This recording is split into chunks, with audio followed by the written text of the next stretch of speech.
सत्कारयोग साबका जथेदार श्री अकाल तख्त सिंह साहब भाई रणजीत सिंह जी, दिल्ली सिख गुरुद्वारा प्रबंधक कमेटी के मैंबर साहबान और श्रोमणी अकाली दल दिल्ली के जितने भी कारकुन हैं, फतेह प्रवान करनी। वाहिगुरु जी का खालसा वाहिगुरु जी की फतेह।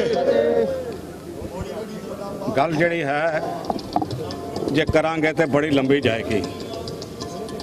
मैं अज सवेरे जिले घरों आ रहा सी ते मैं ये सोच रहा सा कि 1995 तो बाद जिहड़ी सेवा अकाल पुरख ने दी तो 95 तो लैके जनवरी 13 तक रही, इन्हां 17 सालों दे विच जो प्रबंध होया दिल्ली सिख गुरुद्वारा प्रबंधक कमेटी दे, वो अज सारी दुनिया के सिखां दे सामने हाज़र है।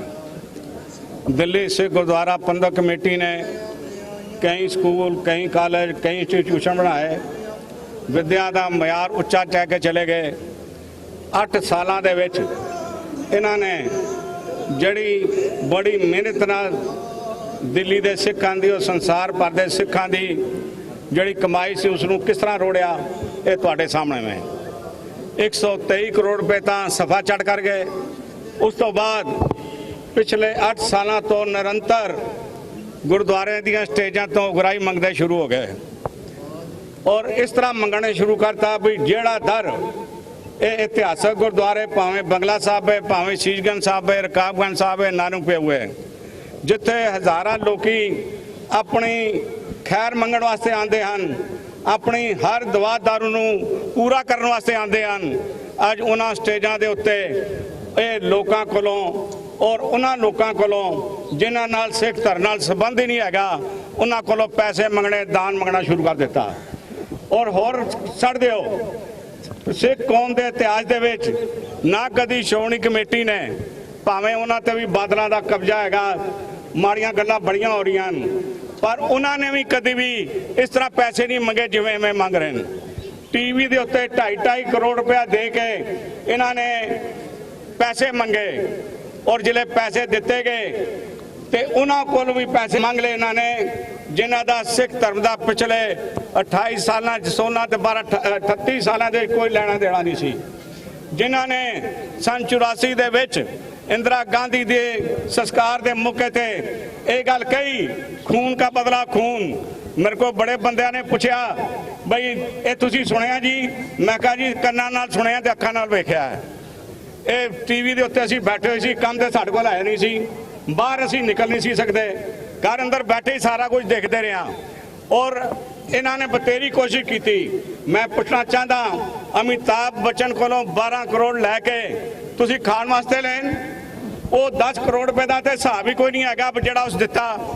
दिल्ली की एक होर 2 फैमिलियां ने पैसे दिते, इक्को चीज़ के दोवां को पैसे लैके ते तुसीं उहदा नां कि उन्होंने टैलीविजन के उत्ते ते अखबारों के उत्ते ते सोशल मीडिया ते गुणगान कर रहे हो। तुहाडी कोई थां है? मैंने दसिया जावे ना बई इन्हां कोल पैसे मंगने, इन्हां दे वरतने सिख कौम के जख्मां ते लूण छिंकड़ के बराबर नहीं है। ये मरम लाने वास्ते आए कि लूण छिड़कण वास्ते आए? मैंने दसिया जाए जड़ियाँ कुरीतियां इन्होंने 8 साल कीतियां, जड़ियाँ चोरियां कीतियां, डकातियां कीतियां, कॉलेजां का बुरा हाल किया, स्कूलों का बुरा हाल किया, उसका कोई लेखा जोखा ही नहीं है। मैंने दसन धर्म की कोई गल की ने? कोई अमृत संचार 8 साल किया ने? कभी जोड़ा अमृत संचार होंदा सी एक अदारा उत्थे भी बंद करता ने, भी कोविड है जी इत्थे नहीं हो सकता। किस वास्ते बैठे ने? सिर्फ माल मत्ता खाण वास्ते। यह कोविड सेंटर जब इन्होंने ऐलान किया, असी कहा तुहाडी सोच ठीक है, जगह गलत हैगी। फिर कह देना चाहता सोच तुहाडी ठीक है, जगह गलत है। ये स्कूलों खोलो, कॉलेजों खोलो और ग्राउंडों खोलो, जिथे मर्जी खोलो, सरकार ने तुहानू ना नहीं करनी। पर इन्होंने अपनी हंकार के पट्ठे नूं पाण दे लई, हंकार नूं पट्ठे पाण दे लई कहा नहीं, जे सिख ये चाहता कि इत्थे ना खोलिया जाए तो असीं इत्थे ही खोलना है। इन्होंने सिखा नाल छड्डा लाने की गल की है, छड्डा लाने की गल की है। मैं पूछना चाहता किसे कास्ते 2 इतिहास के सिख कौम के इतिहास 2 गल्लां होईयां जब धार्मिक स्थानों के उत्ते नाच गाने होए। एक 17वीं सदी दे विच मस्सा रंगण वालों दरबार साहब के अंदर नाच गाना होया। जब सिखा नूं पता चलिया तो गंगा नगर तो दो सिख निकले सन, भाई सुखा सिंह ते भाई महताब सिंह। जिस तरह वो दरबार साहब पहुंचे वो साखी सारियां नूं, वो गल सारियां नूं पता है। ते भाई सुखा सिंह महताब सिंह ने मस्सा रंगण दा सिर लाता सी। अज सिख कौम दे विच ये सरसा दूसरा मस्सा रंगण पैदा होया है। और इस मस्सा रंगण मैं बिल्कुल नहीं कहांगा जे ਜਿਹੜੀਆਂ ਇਹ ਗੱਲਾਂ कर रहा है सरकार समझ लवे तो इसनूं नकेल पा लवे, वरना सिख कौम दे विच सुखा सिंह महताब सिंह दी कदी थोड़ नहीं आ लगी, कदी थोड़ नहीं आ लगी। पर अज साडे कोल एक डेमोक्रेटिक तरीका है, जद भी चोणां होवन तुसीं इन्हां नूं निफ्तो नबूद इन्हां दे खिलाफ वोटां पा के इन्हां दीयां जमानतां जब्त करा के करना है। अज जिस हल्के दे विच इन्हां दा कोई मैंबर जित गया तो समझ लो कि फिर उस हल्के दे सिखां ने गुरु नालों भी मुख मोड़िया होया। अज गल जिहड़ी हैगी इत्थे तक सिरे तक चली गई है। तुसीं मैनूं दसो इन्हां 2015 दे विच गुरु ग्रंथ साहिब की बेदबी हुई, सिखां नूं कतल किया गया, बदोशियां नूं अपाज किया गया, लाठी मार की गई, गोलियां चलाईयां गईयां। दिल्ली कमेटी या बादल दल दे किसी बंदे ने, किसी एग्जैक्टिव ने उन्हां विरुद्ध मता पास किया, उन्हां विरुद्ध राज उठाई। अज एक कह रहे हैं जी कि अज 16 तरीक नूं बादल ने पेश होना सी। जे बादल सच्चा हुंदा ते बादल कहंदा SIT नूं मैं तुहाडे सामने पेश हो रहा और मैं ते जिहड़ा ये दोष लगा मैं इसनूं खत्म करना, मैं और अपनी पार्टी दे बहाना मार लिया। कुछ मायावती नूं गल करन वास्ते तो बड़ा ठीक है, और जान वास्ते तो बड़ा ठीक है, घर ते आना बैठना ते बैठ के अपना बयान दे के जा। पर नहीं, इन्होंने दीदा दनिश्ता इन्हां राम रहीमां दियां वोटां लैण वास्ते अपने गुरु की बेदबी की। गुरु की बेदबी करने वालियां नूं जे तुसीं मूँह लाया दिल्ली की संगत ने, फिर तुसीं देख लेना अकाल पुरख की कचहरी विच बादलों के नाल तुसीं भी खड़े हो जाना है, तुहानूं भी अकाल पुरख नूं हिसाब देना पैना है। मैं बेनती करनी चाहता कि ये मत समझण कि असी जो चाहांगे करांगे। जे इन्होंने असी ये नहीं कहता तो वो करता, असी कि असी तुहानूं 3 दिन का टाइम देंदे हां, 3 दिन और वध लग गए। ऐतवार आ गया, गुरपुरब आ गया, फिर संगरांद आ गई, असी आज 16 तरीक चुन लई। मैं पूछना चाहता जो परसों गुरु अर्जन पातशाह का शहीदी पुरब सी जिहड़ा कि इत्थे मनाया जाता है, तुसीं दसो मैं तुसीं की मनाया? जितों सिख कौम की शहादत शुरू होती है, जिन्होंने शहीदों का सरताज किया जाता है, गुरु अर्जन साहब का पुरब, अज तुसीं उन्होंने मनाने हट गए तो कोविड सेंटर नूं तरजीह देती।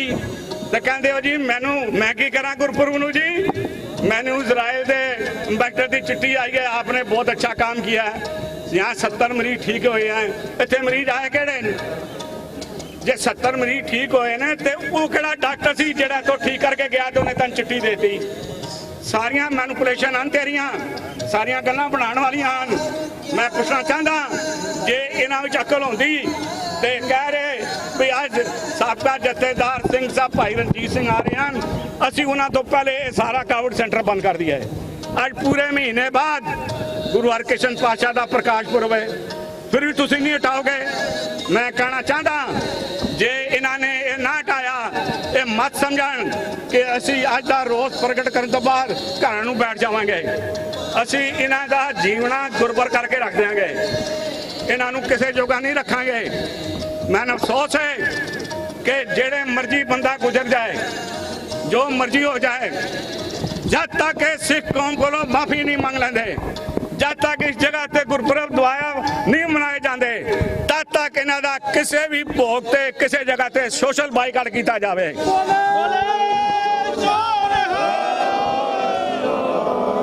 एक ही समझें इन्हां दा लिस्टां फड़नियां शुरू हो गए तो हर 15 दिन बाद एक ਨਵੀਂ ਜਿਹੜੀ ਹੈ ਖੋਜ ਹੋਏਗੀ। ਇਹਨਾਂ ਦਾ ਇਹ ਹੈ ਵੀ ਉਸ ਤੋਂ ਬਾਅਦ ਹੋਰ ਵੱਡਾ ਕੁਕਰਮ ਕਰ ਦਿਓ, ਉਸ ਤੋਂ ਬਾਅਦ ਹੋਰ ਵੱਡਾ ਕੁਕਰਮ ਕਰ ਦਿਓ ਤਾਂ ਕਿ ਪਿਛਲੇ ਕੁਕਰਮਾਂ ਨੂੰ ਭੁੱਲ ਜਾਣ ਔਰ ਅੱਗੋਂ ਵਾਲੀ ਗੱਲ ਅਸੀਂ ਆਪੇ ਨਿਬੇੜ ਲਵਾਂਗੇ। ਹੁਣ ਅੱਜ ਦੀ ਤੇ ਉੱਤੇ ਉਹਦੀ ਚਿੱਠੀ ਦੱਸਦੇ ਪਏ ਨੇ। ਇਹਨਾਂ ਗੱਲਾਂ ਦਾ ਸਾਡੇ ਤੇ ਕੋਈ ਅਸਰ ਨਹੀਂ ਹੈ। ਅਸੀਂ ਇੱਕ ਸਿੱਖ ਕੌਮ ਦੀਆਂ ਮਾਨ ਮਰਿਆਦਾ ਤੇ ਪਰੰਪਰਾ ਦੀ ਰਾਖੀ ਲਈ ਜੰਮੇ ਆ ਔਰ ਰਾਖੀ ਲਈ ਹੀ ਮਰਾਂਗੇ। ਇਤਨਾ ਕਹਿੰਦਾ ਆਇਆ ਸਿੱਖ ਸਮੁੱਚੇ ਸੰਸਾਰ ਦੇ ਸਿੱਖਾਂ ਨੂੰ ਇਹ ਬੇਨਤੀ ਕਰਦਾ, ਇਹਨਾਂ ਕਾਲੀਆਂ ਭੇਡਾਂ ਨੂੰ ਕਾਲੀ ਭੇਡ ਕਹਿਣਾ ਵੀ ਗੁਨਾਹ ਹੈ। ਕੋਈ ਨਵਾਂ ਲਫ਼ਜ਼ ਲੱਭੋ, ਇਹਨਾਂ ਤੋਂ ਜਾਨ ਛੁਡਾਓ, ਸਮੁੱਚੇ ਖਾਲਸਾ ਪੰਥ ਨੂੰ ਮੁਕਤੀ ਦਿਵਾਓ ਤੇ ਸਾਡਾ ਜੀਉਣਾ ਸਫਲ ਹੈ, ਨਹੀਂ ਤੇ ਸਾਡਾ ਮਰਨਾ ਵੀ ਖਰਾਬ ਹੈ। ਵਾਹਿਗੁਰੂ ਜੀ ਕਾ ਖਾਲਸਾ ਵਾਹਿਗੁਰੂ।